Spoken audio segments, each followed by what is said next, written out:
Thanks to all of you for coming. I know investing a beautiful Friday in identity may be counterintuitive for some, but I'd like to start with an outrageous proposition that if you're interested in banking, in open banking, and in identity, and open identity, there's no better place to be than right here and right now. Why is that?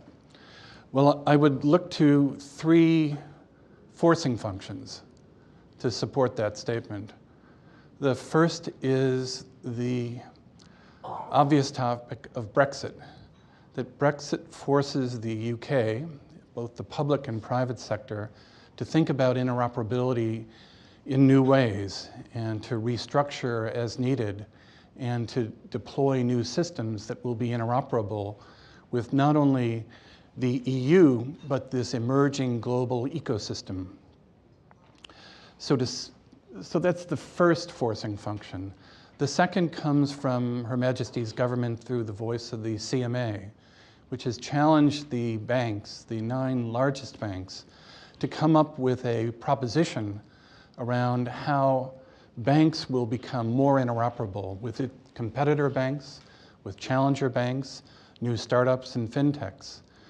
That forcing function, that day in January of next year, will be an inflection point for how open banking changes.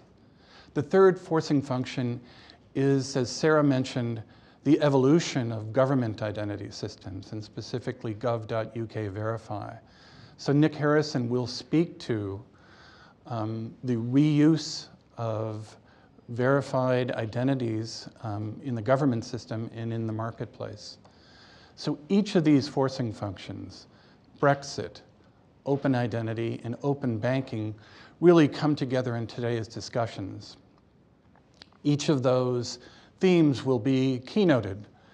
Open banking by Imran Ghaleswami. God, I worked so hard on this. Ghulam Hussain Wala. Another really hard title, which is Lord Francis of Horsham, and Nick Harrison. So each of those forcing functions have a keynote which will give you, as best we can, a picture of the current state of play in open banking and open identity here in the UK. The panels that will follow will unpack those two themes and look for the touch points between open identity and open banking.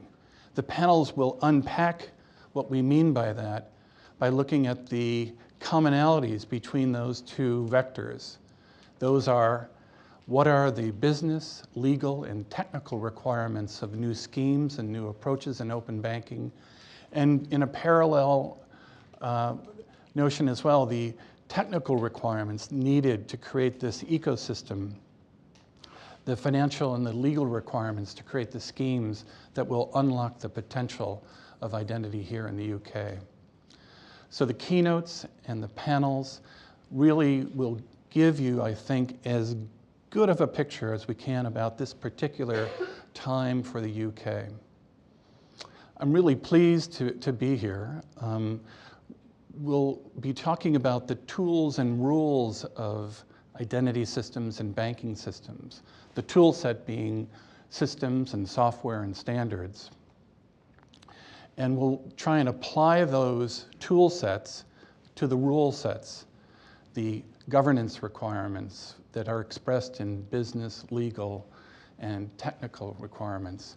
So the tools and rules of these systems have to be aligned in order to have the kind of impact, the kind of success that identity and banking systems at scale will be. So that's the game plan. Those are the keynotes and the panels and the focus. Just one other kind of outrageous assertion.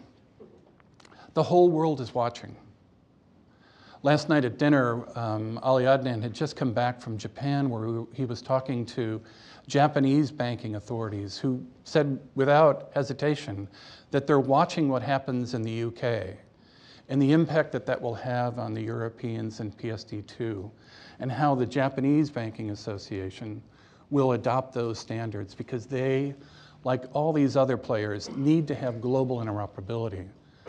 And as I can say in the US at the FFIEC, at the FATA and other treasury implementations of identity and banking, those officials too are watching this domino effect, which I think is tripped off first and foremost here in the UK. So without further ado, I'll ask Tiff to come up and introduce our first keynote speaker.